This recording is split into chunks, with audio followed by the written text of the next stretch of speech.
L'histoire d'Anouar commence en 2014. Tout juste après avoir eu son bac, il intègre une école privée pour ses études supérieures en internat. C'était un garçon calme et réservé, avec un comportement irréprochable et de très bonnes notes. Il ne s'intéressait pas aux fêtes organisées par ses camarades.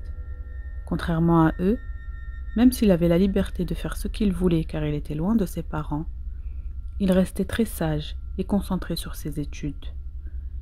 Mais en peu de temps, certains événements vont chambouler sa vie, surtout les problèmes avec un certain Nabil.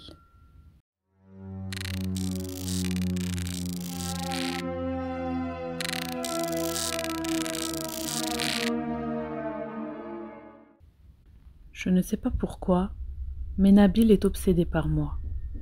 On dirait qu'il me déteste, comme ça, pour rien. Des fois, il s'installe face à moi avec sa bande et passe des heures à se moquer de moi. Je ne comprenais pas pourquoi, mais je vais vite le découvrir. Je suis plutôt réservée comme garçon. Je vais en cours et je rentre dans ma chambre. Nabil fait partie de ces étudiants qui ont des grosses voitures, un peu fils à papa. J'ai tenté plusieurs fois de lui parler en expliquant que son comportement était déplacé. Mais rien. Ça rentrait par une oreille et ressortait par l'autre. Plusieurs fois, quand j'attendais le début des cours avec mes camarades devant l'école, il passait avec son groupe et me poussait violemment en se moquant de moi. Bien évidemment, cette situation me pesait, donc je suis allée en faire part à l'administration de l'école. Je veux les dénoncer un par un, et je pense être dans mon droit. Vous me direz pourquoi ne pas m'être défendu moi-même, au lieu de les balancer. Eh bien, ce n'est pas dans mes habitudes de me battre. Je suis là pour me concentrer sur mes études et rendre fiers mes parents. De plus, s'il arrive aux oreilles de mon père que j'ai eu une quelconque altercation ou un mauvais comportement, il n'aura pas de problème à me discipliner devant tout le monde au milieu de l'école sans chercher à comprendre qui a commencé quoi. Ce n'est pas une faiblesse de ma part, mais le bon comportement est le devoir des musulmans et des hommes avec un grand H. Bref, ce jour où j'ai décidé d'aller les dénoncer, au moment où Nabil m'a poussé, je lui ai dit « Nabil, soit tu t'excuses calmement, soit je vais en toucher 2 mots à la direction. » Il m'a attrapé par le col et m'a dit d'un ton menaçant, comme s'il voulait se battre. « Va en parler à la direction et je fais de ta vie un cauchemar. » Je leur tourne le dos et prends la direction des bureaux pour aller en parler. Cela ne peut plus continuer ainsi. Dans cette école, j'étais connue pour mon bon comportement. Et détail que j'avais oublié de vous donner, je suis plus vieux que tous mes camarades. En effet, après le bac, suite à des problèmes de santé, j'ai été déscolarisée pendant 2 ans. Je me rends dans les bureaux administratifs et je demande à voir le responsable des élèves. Je lui explique la situation avec Nabil et lui dis que ça ne peut plus durer et que j'ai peur de faire un geste que je pourrais regretter s'il ne cesse pas. Ce qu'il va me répondre m'a laissé bouche bée. Je ne vais pas te mentir, Anouar, je te connais très bien et je sais que tu es un bon garçon. Je vais aller parler à Nabil personnellement, mais on ne peut pas en faire part à ses parents. Tout simplement car le père de Nabil est un tel fils d'un tel. Ah, je comprends mieux pourquoi il se comporte comme ça et qu'il se croit tout permis. Je vous dirai plus tard qui est le père de Nabil, ne vous inquiétez pas. Le responsable me laisse dans son bureau pour aller chercher Nabil pour une confrontation. Mais quelques minutes plus tard, il revient seul. Écoute, j'ai essayé de lui parler, mais il ne veut pas me parler de toi. Il m'a dit qu'il n'avait pas le temps, puis a grimpé dans sa voiture pour partir. Nabil est du genre très arrogant et dédaigneux avec tout le monde. Pour faire court, c'est un mal élevé. J'ai dit ok, puis je suis ressortie devant l'école pour rejoindre mes camarades. Mes amis que je dois vous présenter. Tout d'abord, il y a Abdelaziz, mon compagnon de chambre dans l'internat de l'école. C'est un garçon très pieux et vous n'entendrez jamais de mauvaises paroles sortir de sa bouche. Il y a Khalid, qui est de cette ville même. C'est le fils d'un grand commerçant très riche. Il a une très belle voiture. Khalid est très bien éduqué et ne se vante jamais de ce qu'il a. Il nous a toujours dit qu'il sera fier d'avoir toutes ces choses quand il aura étudié et travaillé pour les acheter, mais que tant que c'est l'argent de son père, il n'a pas de quoi se vanter. C'est vraiment un garçon très humble et gentil. Et puis il est Mehdi. Lui aussi habite dans cette ville. Il est très intelligent et en connaît beaucoup sur toutes sortes de sujets, sauf les cours. Il n'est pas très brillant en classe. C'est aussi un hacker très fort. Je ne sais pas si j'étais censée vous donner cette info, mais trop tard. C'était un hacker et il se faisait de l'argent grâce à ça. Cette information nous servira plus tard. Voilà, je vous ai présenté mes amis, qui n'ont pas tardé à me faire comprendre que Nabil n'allait pas hésiter à se venger de moi de la pire manière possible, et qu'il était très en colère en partant. Il leur a même dit qu'eux aussi allaient payer le fait que je sois allé les dénoncer. Ce à quoi je leur réponds que c'est juste un enfant trop gâté et qu'il ne fera rien du tout. Abdelaziz et moi décidons de rentrer dans notre chambre, et Mehdi et Khalid s'en vont chez eux. Ils habitent dans cette ville, donc ils ne sont pas en internat. Ce que j'aime chez Abdelaziz, c'est que dès qu'il entend l'appel à la prière, il me dit qu'on doit tout de suite aller prier à la mosquée.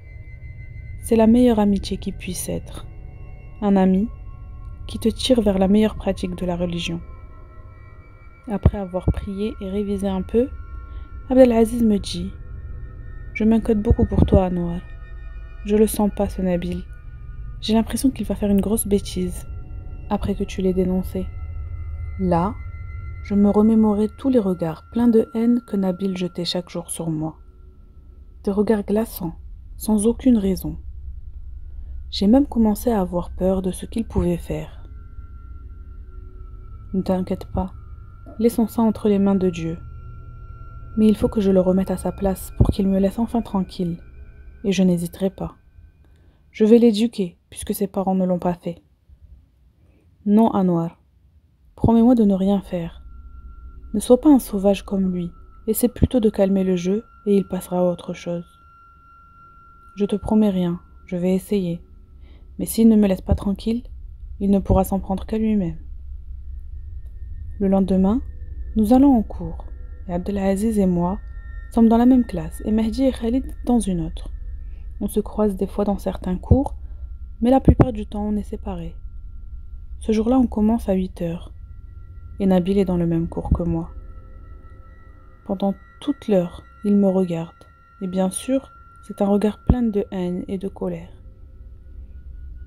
Pendant la pause, il reste debout avec ce copain et ne vient pas me parler. De temps en temps, il nous jette un regard sur Abdelaziz et moi. Je vous avoue que le fait qu'il ne soit pas venu me parler me fait un peu peur à ce moment-là. Après le premier cours, on sort de l'école rejoindre Khalid et Mehdi, qui eux commencent à 10 heures. Et en nous retournant, on voit de nouveau le groupe de Nabil nous regarder de loin. Pourquoi nous suivent-ils comme ça? Qu'est-ce qu'ils veulent? Nous faisons comme si nous ne les voyions pas. On ne veut pas de problème. Khalid propose qu'aujourd'hui on sorte ensemble pour se changer les idées.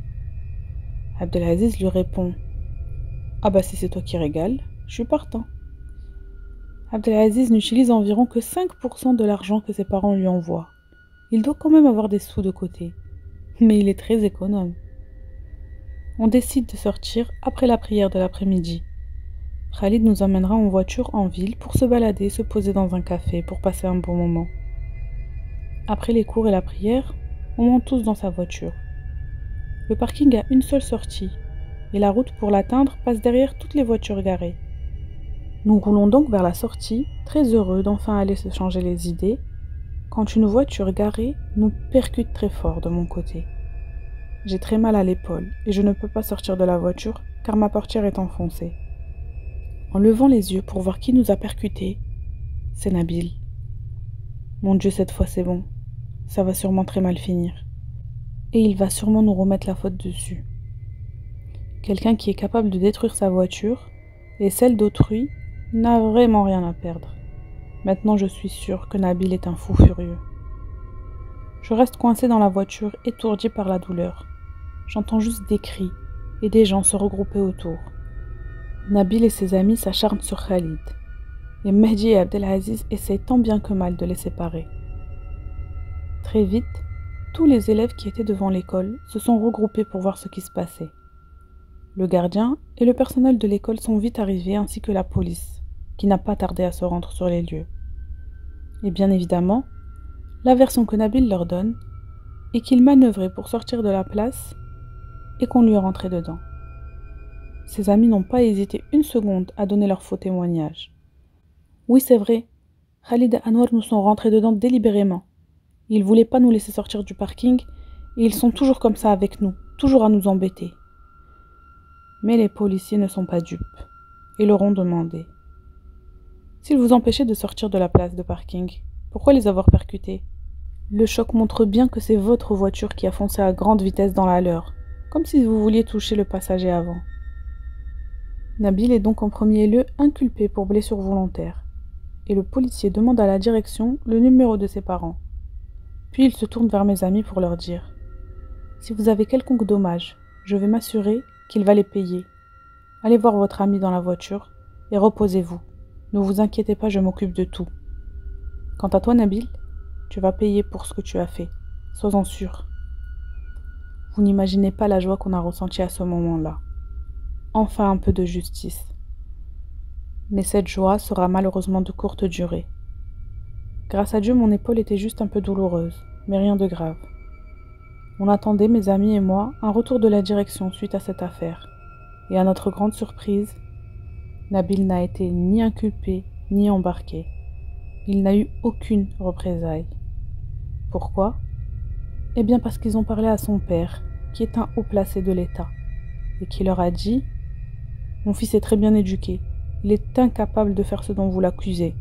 C'est tout simplement un accident. Si mon fils est embarqué, je vous jure qu'aucun de vous ne gardera son travail. » Puis il leur a raccroché au nez. C'est donc pour ça que Nabil est si hautain et imbu de sa personne. Son père le traite comme un enfant roi et le laisse faire tout ce qu'il veut sans conséquence. J'ai répondu « Il manquerait plus qu'on aille lui embrasser la tête et lui demander pardon, non ? » Non, non, les accidents ça arrive, passez à autre chose. Je regarde Khalid car c'est sa voiture qui est endommagée. Il me dit de ne pas m'inquiéter pour ça, et qu'il n'aime pas les problèmes.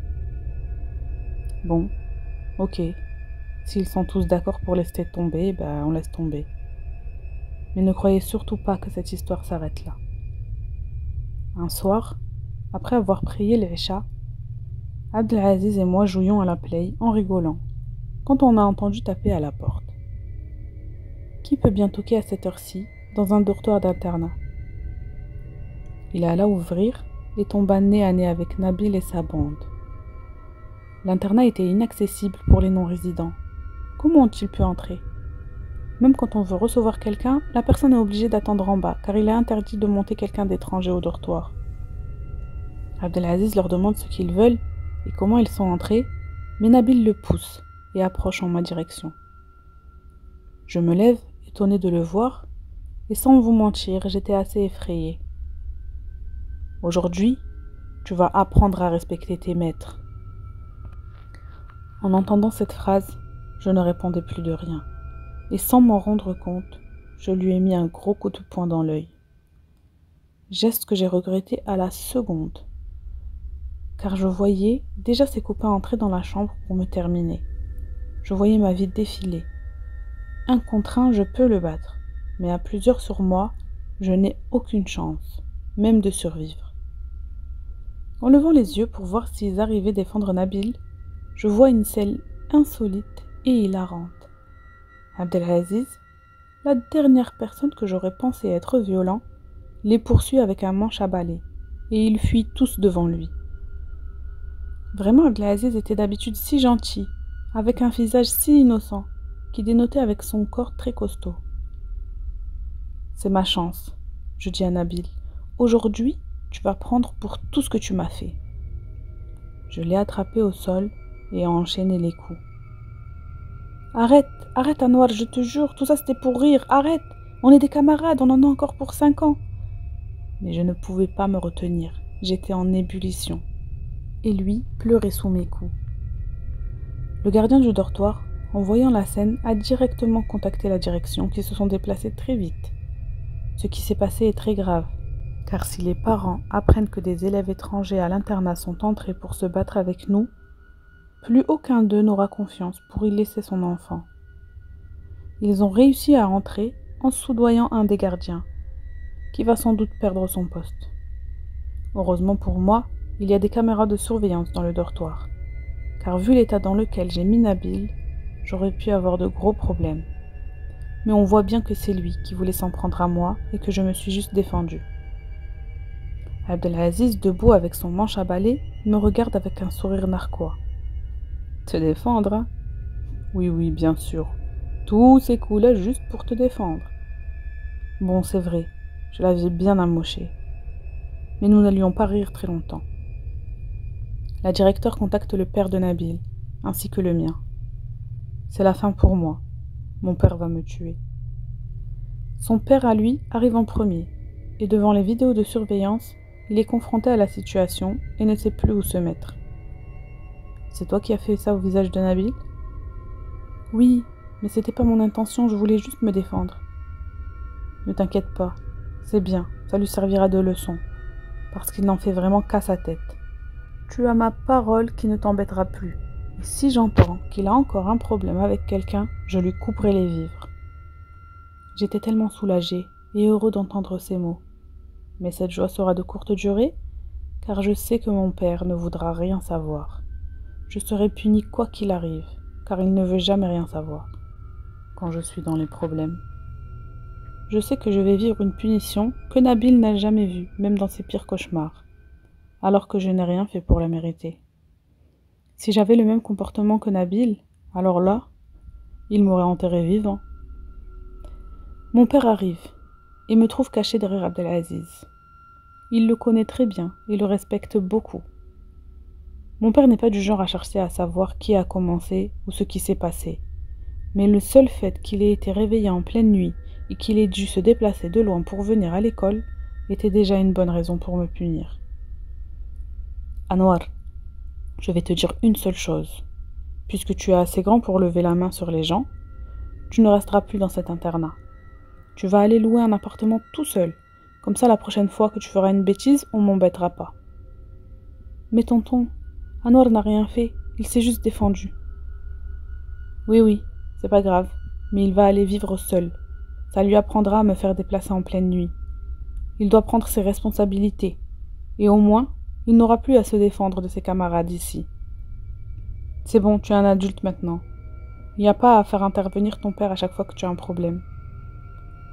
J'aurais préféré qu'il me tape, plutôt qu'il ne prononce ces paroles. En plus, je serais éloignée de mon ami, seule.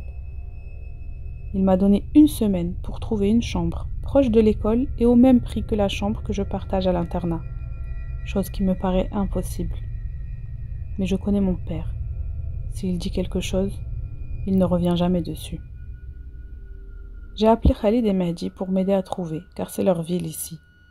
Mais quand je leur ai donné le prix, que je voulais payer la chambre, ils étaient choqués. À ce prix, selon eux, je ne peux espérer trouver quelque chose près de l'école, voire même de trouver une chambre tout court. Mais ce sont les conditions de mon père. Quelques jours après, c'était mercredi, et on n'avait pas cours. Khalid m'appelle pour me dire qu'il a peut-être trouvé une chambre dans mes critères. Je viens de raccrocher avec l'agent immobilier. Il y a une chambre à louer dans une villa, à juste quelques rues de l'école, et au même prix que tu m'as donné. C'est impossible. Il y a quelque chose que tu me dis pas. C'est quoi l'arnaque? Non, je connais très bien cet agent. Il m'a donné rendez-vous pour que tu puisses aller la visiter si tu veux. C'est bizarre quand même. Mais ok. Ramène Mehdi avec toi. Je veux son avis aussi. Quelques minutes plus tard, Mehdi et Khalid passent nous chercher, Abdelaziz et moi, pour aller visiter la chambre. On y est allé à pied, car c'était très proche. C'est une villa assez ancienne, pas du tout moderne, mais je m'en fiche un peu. Elle remplit tous les critères imposés par mon père. L'agent nous attendait pour la visite. J'attendais de trouver l'entourloupe, de voir une maison en mauvais état, mais non. Elle est un peu vieillotte, certes, la peinture s'effrite un peu, mais elle fait largement l'affaire. La chambre est à l'étage, avec sa propre cuisine et sa propre salle de bain.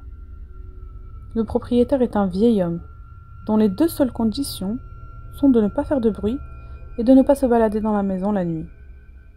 C'est plus que raisonnable. Il habite au premier, que je devrais traverser pour aller dans ma chambre. Donc c'est normal qu'il veuille du calme, surtout à son âge. La maison est assez spacieuse, mais aussi très sombre. Peu de lumière y arrive, car elle est au milieu de grands immeubles. C'est bon, j'accepte d'emménager ici. Mais je reste quand même perplexe à cause du prix. J'ai même soupçonné Khalid de payer la différence avec le vrai prix en cachette. Mais il me jure que c'est bien le bon montant qui est demandé pour cette chambre. Abdelaziz me dit que c'est Dieu qui me facilite. Je demande à l'agent de rencontrer le propriétaire pour qu'il connaisse au moins mon visage, maintenant que je vais vivre chez lui. Et il va me répondre quelque chose d'assez étrange. À cette heure-ci, le propriétaire dort. Il ne veut pas s'embêter avec les présentations. Tu le croiseras assez tôt maintenant que tu vas emménager ici. En plus, il me laisse tout gérer à sa place, ne t'inquiète pas. Bon, ok. Je donne une avance pour bloquer la chambre. Tout heureux, j'appelle mon père pour lui donner la nouvelle. Il me répond que s'il est comme ça avec moi, c'est pour mon bien et me rendre plus responsable. Mais il insiste sur le fait que maintenant que je vais vivre seul, je ne dois absolument pas délaisser ma prière et mes invocations pour qu'Allah m'accompagne. Le lendemain, il vient pour me donner le reste de l'argent, en rajoutant même un petit quelque chose pour moi. J'emménage enfin et déplace toutes mes affaires, mais jusqu'ici, je n'ai encore jamais vu le propriétaire alors qu'on vit ensemble. Abdelaziz et moi sommes un peu étonnés, car on faisait quand même assez de bruit pour déménager les affaires, mais il n'a même pas jeté un petit coup d'œil. J'aurais aimé que mon ami reste passer la première nuit avec moi ici, mais je ne veux pas trop lui en demander. Il est fatigué déjà de m'avoir aidé toute la journée. Donc je m'installe dans ma chambre. Je branche ma play à la télé et je me mets à jouer. Et au bout d'une heure, mon téléphone sonne. C'est Abdelaziz. Anwar, lève-toi et va faire ta prière. Lis les 2 sourates protectrices et mets du Coran. Pourquoi? Fais tout de suite ce que je t'ai dit. Puis il raccroche. Je n'ai rien compris sur le coup, mais vous comprendrez bientôt pourquoi il m'a dit ça. Je mets donc du Coran et entre dans la salle de bain pour me doucher. Une fois dans la douche, la lumière s'éteint. Quelle malchance! C'est mon premier jour ici et déjà une coupure d'électricité pendant que je me douche. Je sors vite pour regarder par la fenêtre si c'est tout le quartier qui est sans électricité, mais non. Toutes les lumières sont allumées. Au bout de 5 minutes, la lumière revient. C'était donc juste une petite panne. Je ne vais pas juger cette maison dès la première nuit. Je prends alors mon Coran et me mets à lire un peu, avant de le poser sous mon oreiller pour dormir. Impossible de fermer l'œil. J'angoisse beaucoup, je ne sais pas pourquoi. Peut-être parce que c'est ma première nuit ici, ou alors parce que c'est une responsabilité de vivre seule, que je ne me crois pas à la hauteur. Je ne sais pas. Je prends mon téléphone pour discuter un peu avec ma mère sur WhatsApp. Elle me manque. Je ne lui ai pas parlé depuis longtemps. Je demande de ses nouvelles et elle des miennes. Et elle me dit de faire attention à moi, puis me souhaite bonne nuit. Je retente de dormir, mais impossible. Pourtant, je tombe de fatigue. Mais ce que je vais voir cette nuit-là ne s'effacera jamais de ma mémoire. Une fois le téléphone posé, je suis allongée là, dans le noir, et j'entends du bruit. Quelqu'un a ouvert la porte du stah. Le stah est la terrasse sur le toit, typique des maisons du Maghreb. Et j'entends des petits pas aller et venir au-dessus de moi. Je dis des pas, mais je n'ai jamais entendu ce genre de bruit. Par curiosité, et vu que la porte qui mène au stah est juste à côté de ma chambre, je décide d'aller voir. Mais je n'aurais jamais dû. De terreur, je suis retournée en courant m'enfermer dans ma chambre sous ma couette. Je ne suis pas sûre de ce que j'ai vu, j'ai peut-être halluciné, mais cette chose m'a glacé le sang. Je veux absolument passer la nuit à prier ce soir pour aller mieux. Heureusement que j'ai encore mes ablutions, car impossible pour moi d'aller dans la salle de bain. Je prie et prie encore, mais que Dieu me pardonne, je ne suis pas du tout concentrée. Au bout d'un certain temps, je me sens assez apaisée et mort de fatigue, donc je réussis à m'endormir. Mais je vais faire un rêve, dont je vous parlerai bientôt. Le matin, j'essaie de me faire violence pour sortir de la chambre et aller dans ma cuisine. J'ouvre doucement la porte pour aller petit déjeuner. Heureusement que c'est le week-end. Je vais pouvoir un peu récupérer de ma nuit. Et en plus, c'est bientôt les vacances. J'invite mes amis à venir passer la journée avec moi. J'ai beaucoup à leur raconter. On commandera à manger et on passera un après-midi entre amis à discuter à l'occasion de ma nouvelle demeure. Quant au propriétaire, je ne l'ai toujours ni vu ni entendu. Je me demande même s'il n'était pas mort dans sa chambre. On ne sait jamais puisqu'apparemment c'est une personne âgée. Mais passons. Les garçons arrivent, les mains pleines de sandwichs et de viande grillée. Ils veulent fêter ça comme il se doit. Mais mon attention se porte sur Abdelaziz. Il est très silencieux depuis qu'il est là. Je lui demanderai pourquoi quand on aura fini de servir à manger. Et surtout, pourquoi il m'a dit ce qu'il m'a dit hier soir au téléphone. On s'installe sur le stah, car il y a plein de petits arbres plantés en pot et une jolie ambiance. On y sera très bien. Bon les garçons, je dois vous raconter ce qui m'est arrivé cette nuit. Mais ne vous moquez pas de moi. Promis. Abdelaziz va enfin parler et me dire « Anwar, mêle-toi de tes affaires et tais-toi ». Nous sommes tous les trois choqués. Et les garçons lui demandent pourquoi il est un peu bizarre. Qu'est-ce qui lui arrive? Je me permets de leur raconter notre échange d'hier au téléphone, après lequel je suis montée sur la terrasse et j'ai vu cette chose étrange. Ils ont explosé de rire. Ils pensaient que j'étais en train de faire un film pour leur faire peur. Le seul qui ne riait pas, c'était Abdelaziz. Je sentais qu'il savait quelque chose, mais qu'il ne voulait pas la dire. Et dans son regard, je voyais qu'il était en colère parce que j'ai sorti ce sujet. Vous avez ri, c'est bon? Allez, changez de sujet. Et toi, Anwar, concentre-toi sur tes études, ta prière et mêle-toi de tes affaires. À ce moment-là, on entend frapper à la porte de la terrasse. Assalamu alaikum. C'est un homme d'environ 70 ans qui apparaît. Il a les cheveux et la barbe longs et blancs, et des vêtements très vieux et usés. Salam el-Hajj, viens t'asseoir avec nous. Lequel de vous est Anwar? C'est moi. Bienvenue. Fais comme chez toi. Il faut juste que la nuit, tu ne fasses pas de bruit. Et le mieux, c'est que tu restes enfermé dans ta chambre. Assalamu alaikum. Puis il s'en alla. Il est bizarre ton propriétaire.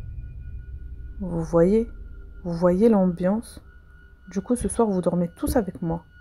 On ira se balader en ville cet après-midi et après, on passera une bonne soirée. En plus, je vous mens pas que j'ai un petit peu peur de passer la nuit seule ici. Khalid et Mehdi étaient morts de rire et se moquaient de moi. Mais Abdelaziz était un peu trop sérieux à mon goût. Ils ont accepté de passer la nuit ici. Donc on est sorti se balader comme prévu. Et puis comme ça, ils verront. Ils verront bien que je ne mens pas.